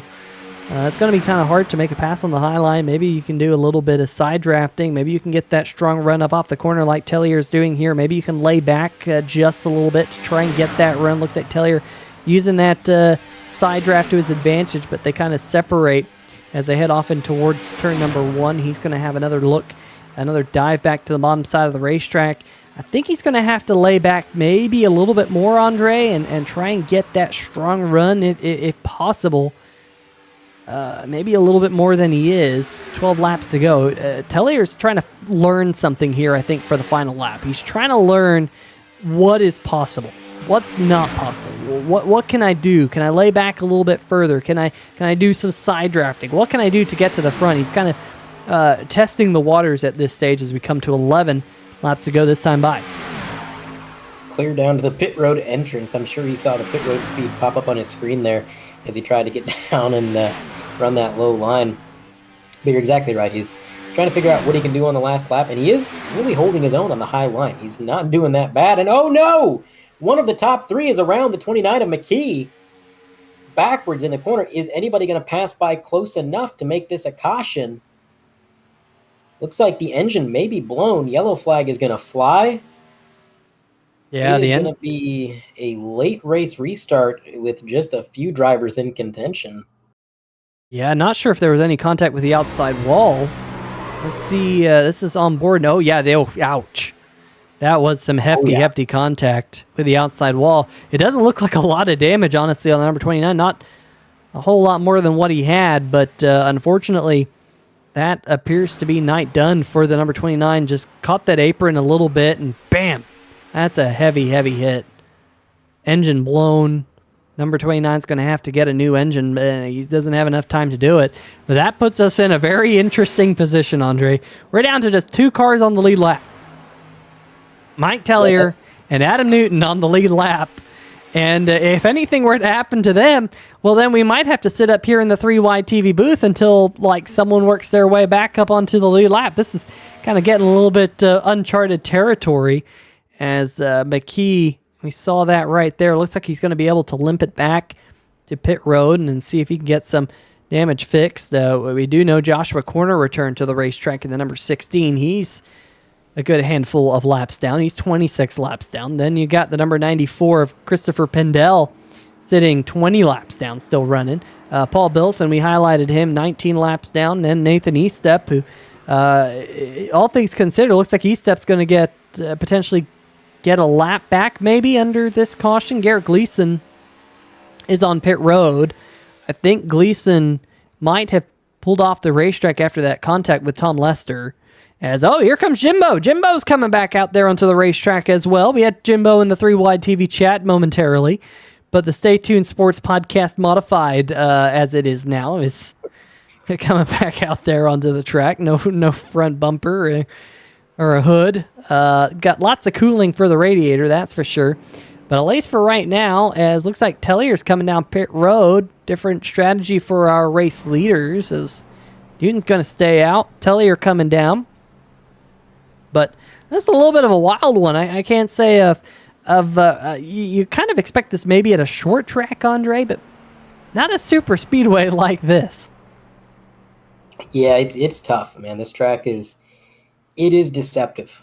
You go into it, you think it's just going to be another Daytona, another Talladega, and it's going to be similar in terms of how you have to drive it, but it's not. I mean, it is a completely unique track. There is no other track on the surface that's going to prepare you for this, and it's also not a track you go to very often. I mean, there's really no official series that is scheduled throughout the week that's going to go to iRacing Superspeedway. It's really something that's just relegated for the most part to hosted sessions and leagues, and so a lot of these guys may not be very well versed in how you drive this track, so it's going to add to the chaos just a little bit.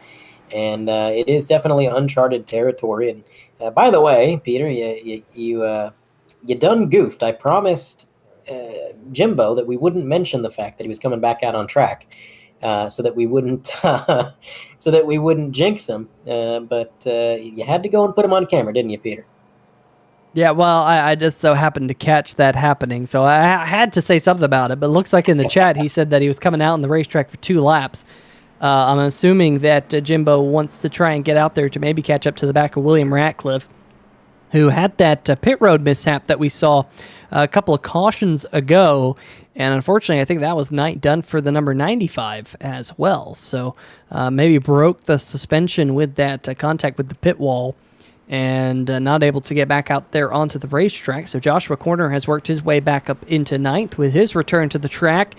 Christopher Pendel and Paul Bilson, believe it or not, Paul Bilson's now left the racetrack in the double zeros. So Bilson going to lose the 7th position. I was just about to say, it looks like he's locked in a battle for Christopher Pendel, but when you're off the racetrack, can't really say you're locked in any type of battle. Not sure if Bilson... Well, Bilson's coming. Nope, never mind. It's giving me mixed signals for the double zero of Paul Bilson, but looks like Bilson definitely not out there on the racetrack. So pace car lights are off. 2 drivers on the lead lap. Now, if you're Tellier, you got Joshua Corner behind you. You got Christopher Pendel behind you. Both of those cars are damaged. Not sure if they're going to be able to help you in any way, shape, or form, but at least Adam Newton's going to be the control car for this upcoming restart. Do you think here, Andre, that Tellier's going to maybe lag back a little bit to try and get that big run on the PPG Ford? I mean, I feel like it's maybe not pertinent that he does. I mean, he definitely could, but it's not the most important thing because it is still going to be 7 laps to go at the drop the green. That's a long ways to go when you're just battling one other car. And if you pass him now, I mean, chances are he's passing you right back. He's going to go ahead and he's going to, get around you. So I think these guys are going to probably keep their cards in their sleeves until the white flag flies. At that point, it's gloves off. But for right now, if they can just get in line wherever they run, wherever they sort out on this restart, whether the Ford gets a big jump or he gets a small jump and keeps them at bay, if they can just stay in line, keep it clean, not get another caution, that's what they're going to be going for. And, I mean, at this point, with so few cars left, you'd think there'd be a little bit of caution.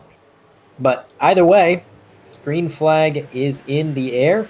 The Ford does get a pretty good jump, but not too good. He's able to do exactly what he's done all night long, and he's going to try to keep that 47 from getting a huge slipstream effect.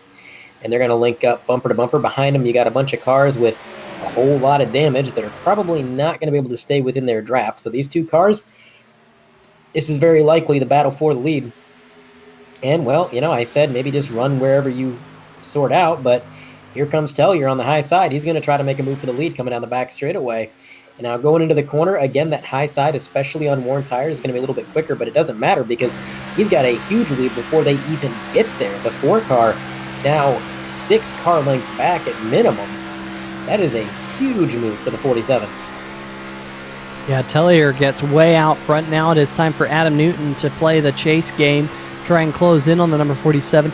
At least from my point of view, does not look like any of the cars back behind Newton will be able to keep up. I think that is the very, very injured number 3 machine of Jason Shue that's back out there on the racetrack. Gotta give it to Jason Shue. He's 46 laps down, Andre. But with 6 laps to go, he's out there on the racetrack. On board with second place, Adam Newton, who has led a good portion of this race. And right now, 3rd place is Brent McKee, who's off the racetrack. So Brent, if you're still around, stick around. You might get a 3-wide TV interview. That might be a fun one. But for right now, Newton is going to try and get the last 3-wide TV interview. That's right. We interview the race winner last out of our top 3 finishers.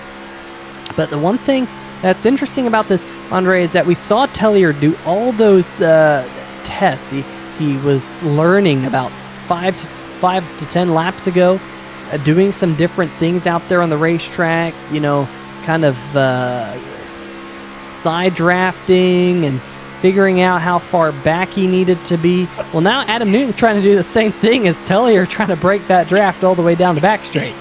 I mean, he was just bottom, top. I mean, it's like a caterpillar out there, and he's doing everything he can to keep that Ford from getting run. I mean, I couldn't help but chuckle. I didn't mean to cut you off, but I mean, I'm looking on this onboard camera, and you don't see that, man.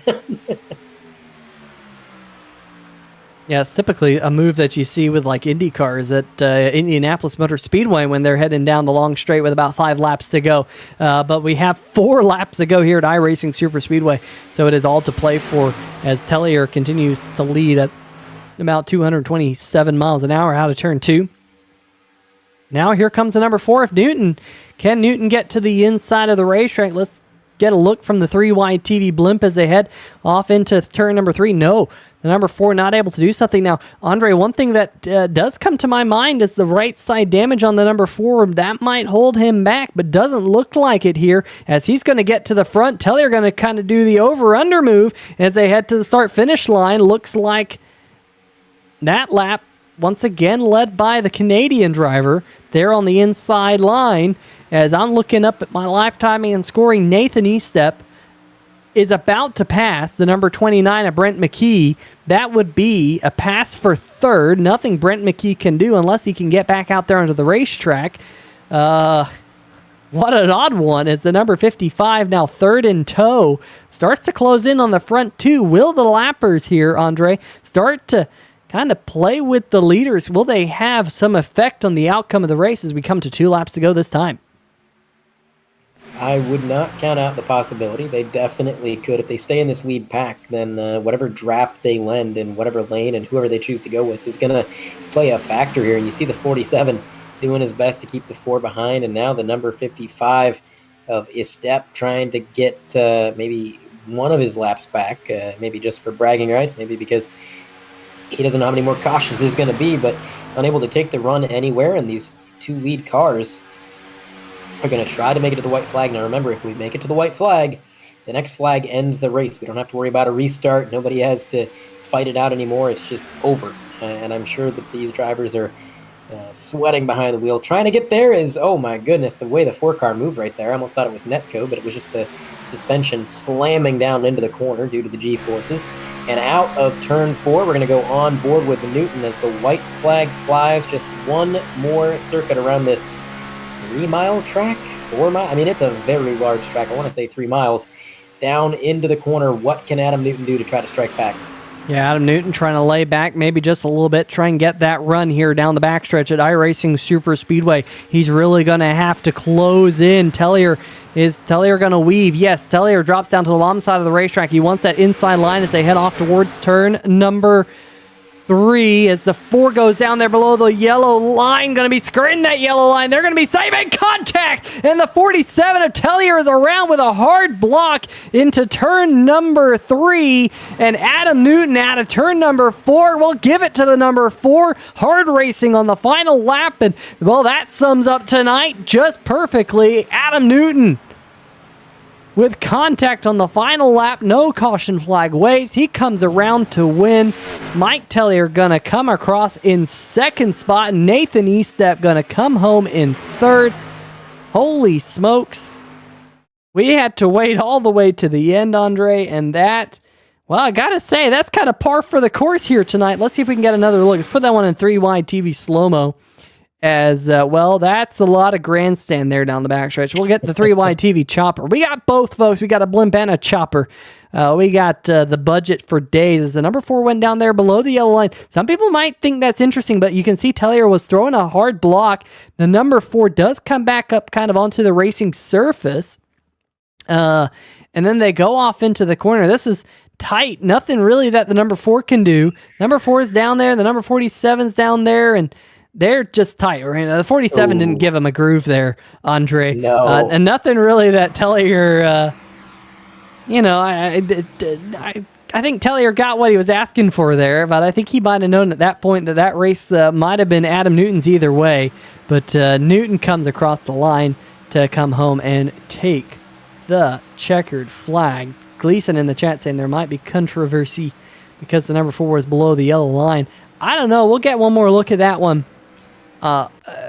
Because I guess the number 47, the number 47 does throw a block. He comes up and then put that in kind of play, and 44 did go below the yellow line, but I don't know, he came back up onto the racing surface. That I think that makes it okay. We'll see if the race officials have to say anything, but I think for right now, your unofficial race winner will be Adam Newton here at the iRacing Superspeedway. Yeah, it's tough to say. I know not iRacing. NASCAR in real life has not been the most consistent. Sometimes 2 tires is okay. Sometimes it's not. Sometimes you can just go down beneath the line with all 4 if your name is Denny Hamlin, and they just give you the win anyway. So it's tough to say. But clearly Tellier thought that the 4 should have to concede that position for going beneath the line. And I think that's why he probably ran him so low into the corner. He was probably saying, look, you went beneath the line. You need to concede. You need to fall back. And the 4 said, nope, I'm going to run my line. And I guess if you're not going to give me any room, I'm going to make room. So looks like the 47 is celebrating. Do we have a Marcus Ambrose, Robbie Gordon situation, Peter? Yeah, it's kind of what it looks like. I mean, I can't say. I'd have to wait for the race officials to potentially come out here and let me know. So I don't know if one of the race officials wants to let me know. I think that, personally, in my book, that's hard racing there on the final lap. But let's see if we can dial up at least the one person that doesn't have any controversy in our top 3 finishers. That being a Nathan Estep here into the 3-wide TV booth. Nathan, this is Peter Short, 3-wide TV booth. You got a copy? Let's try that one more time. Nathan Estep, this is Peter Short, 3-wide TV booth. You got a copy? Hey, what's going on, man? Sorry, I was on mute. Well, a wild race. I don't think I was expecting this one to be quite the way it panned out. We'll just put it that way. But a race of perseverance for that number 55. Here tonight, you're finishing 7 laps down by my count, I believe, at the end. But coming home with 3rd. I mean, I guess you can't really complain a whole lot. But it looked pretty chaotic out there. Talk us through it. Yeah, no, not at all. Me and Chris at the beginning of the race, we sat there and said, okay, we're going to run in the back, avoid the wrecks, and I think we're in every single wreck tonight. So obviously that didn't work. But yeah, the no fast repair at a super speedway, especially iRacing super speedway, really kind of, I feel like it kind of hurt this race tonight. I think at least one fast repair would have been nice, but yeah, the no fast repair really made it kind of just who can survive. And even on the last lap, as we saw, not even the leader could survive. But all in all, I mean, like, I still had fun. It was fun fixing the car up and trying to make sure there for a while, I think it was the 95, make sure I stayed out in front of him so I could get a few of those lucky dogs. And yeah, ended up with the top 3 7 laps down. I don't think that's ever happened before, and I don't think it'll ever happen again. It probably won't happen again. I think that's a first here for us on 3-wide TV, at least the first for me in any of the broadcasts that I've done. But hopefully next week is a race that hopefully won't have very many cautions. I mean, I've broadcasted the NSRA here for multiple seasons on 3-wide TV, and usually there's not a whole lot of cautions. So I think we might have got the whole season's worth of cautions out in one race. Hopefully next week at Kentucky's a little bit smoother. What are your thoughts about the 1.5 miles out there in the Bluegrass State? Yeah, I mean, shoot, I hope so. But I mean, this track is hard to drive. You go in there 240 miles an hour, and the car is already loose before you even get to the corner. But yeah, I think we'll do a lot better job next week. I guess my only input would be maybe just one fast repair for the super speedways. I do agree. I think no fast repairs everywhere else. That makes it interesting because you really got to save your stuff. But super speedways makes it a little hard because I was caught up in so many wrecks that were not of my doing. I don't think I spun it around on my own tonight, but maybe I did. Who knows? But yeah, I think one fast repair at a super speedway would be more than sufficient. Because I mean, if you wreck it twice, that's on you. But you wreck it once, what can you do? Yeah, I think we all lost count, even up here in the booth.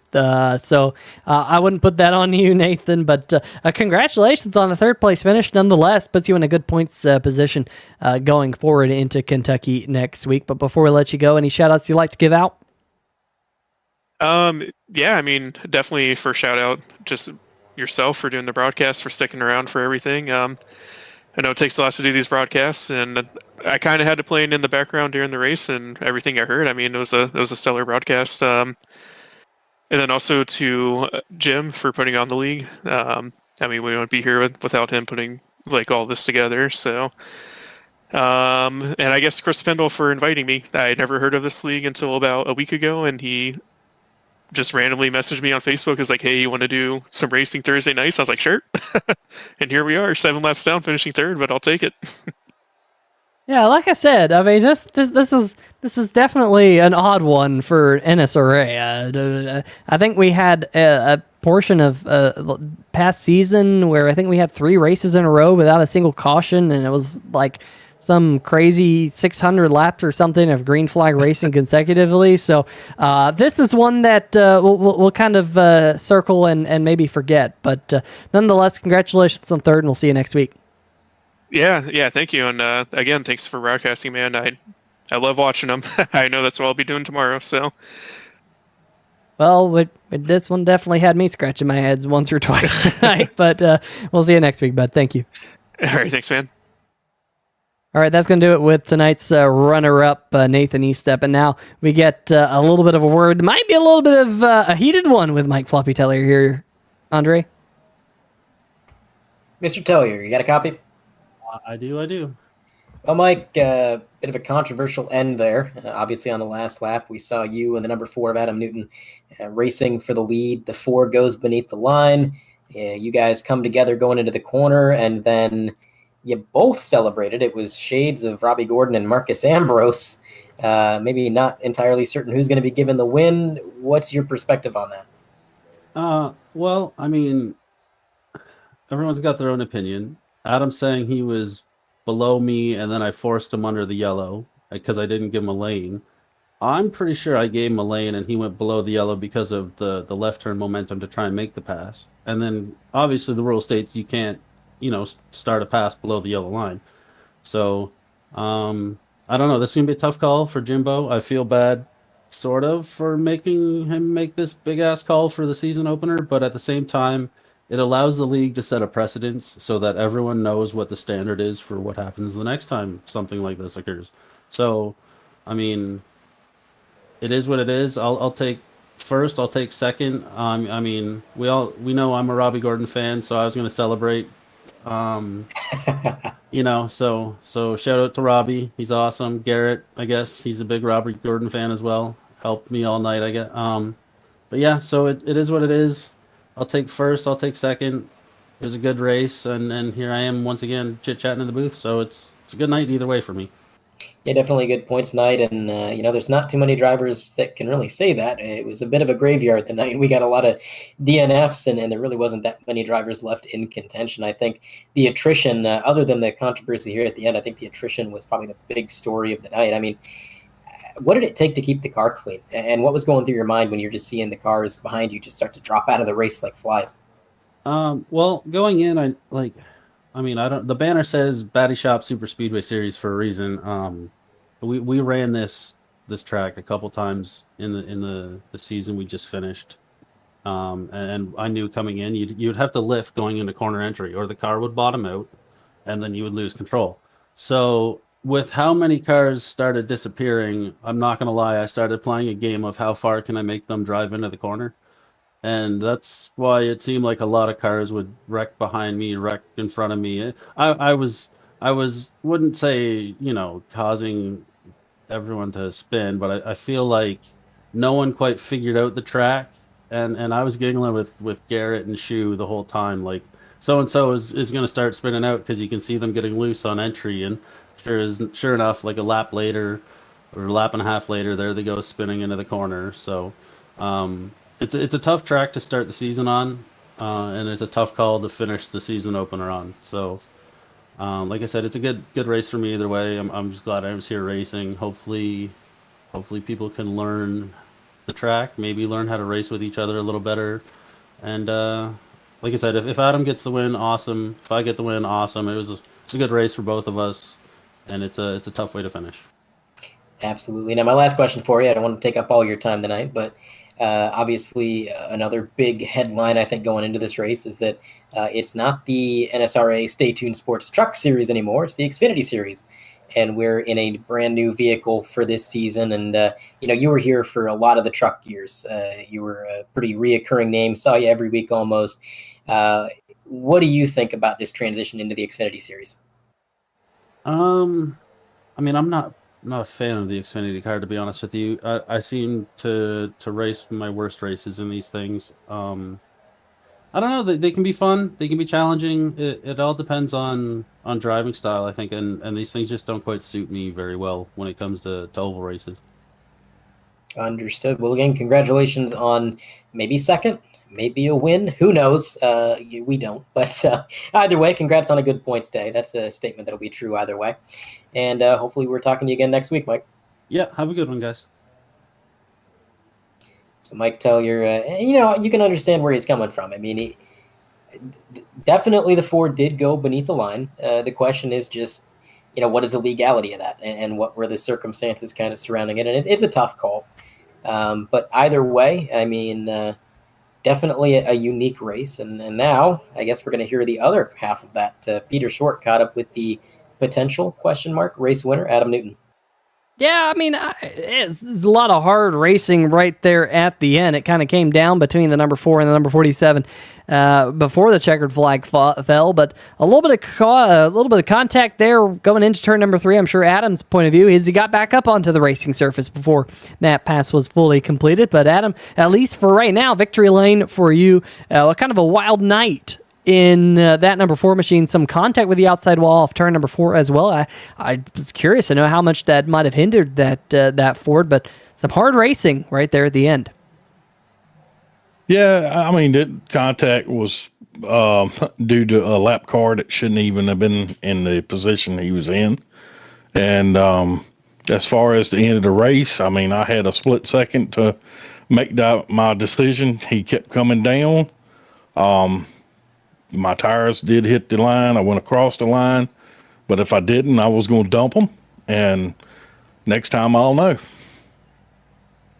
And definitely some hard racing right there at the end. I don't think either of you were going to be giving an inch, considering it was just down between you two. I mean, kind of talk us through that cat and mouse game that you kind of suffered there for the final 20 laps or so. Drivers coming to your side, dropping back, looking for that inch. It definitely seemed kind of an interesting game of chess, maybe kind of more tricky game of chess than what you usually play here on the Superspeedway, because you know that you don't have any partners working with you.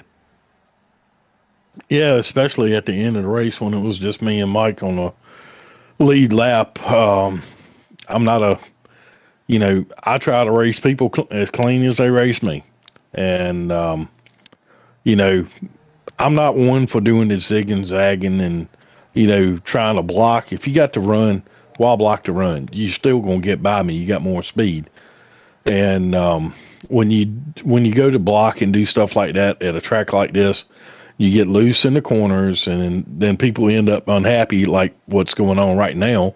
And, you just have to take for what happens. You know what I mean?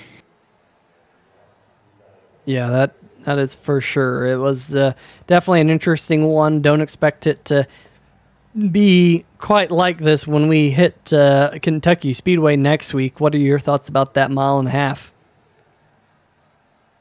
I actually like Kentucky. It's a tire eating track. Patience is going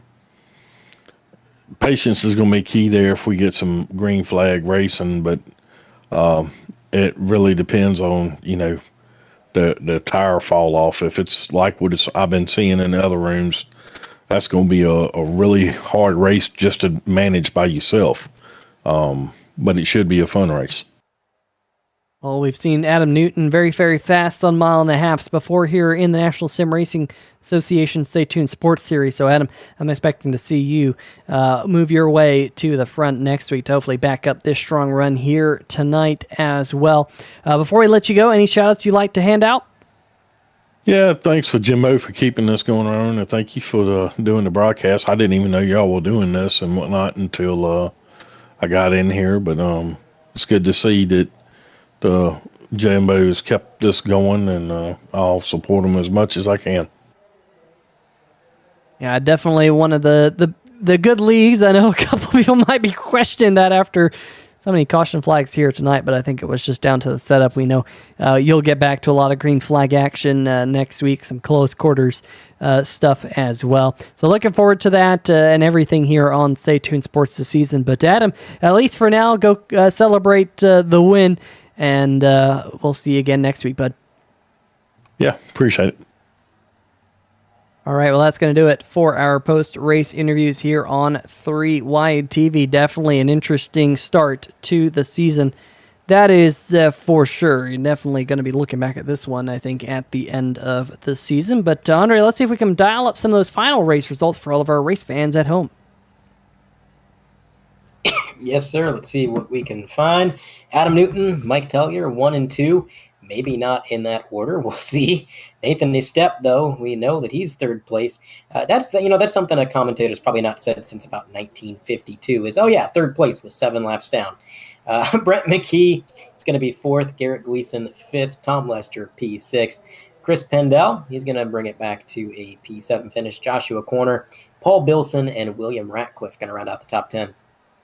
In the 11th position here tonight, Jimbo Casterline, who has a little bit of a hard job to figure out who the winner is here tonight. Vinny Valvano in the number 10 in 12th. Thad Miller in 13th in the number 13 machine. That's, I got to say, bad luck. It's bad luck, number 13. I think I also had number 81 on the side of the car, so probably we'll get the number fixed up. Maybe that was just meant to be for bad luck number 13 tonight. Jason Shue going to come home 14th. Justin White, unfortunately, did not make it past lap number 8 here tonight as the number 28 numbered machine, number 2 on the scoring pylon, finishes in 15th. And TJ Elaine did not start here tonight. But Andre, expecting to see a lot more green flag running next week in the National Sim Racing Association when we go to Kentucky Speedway.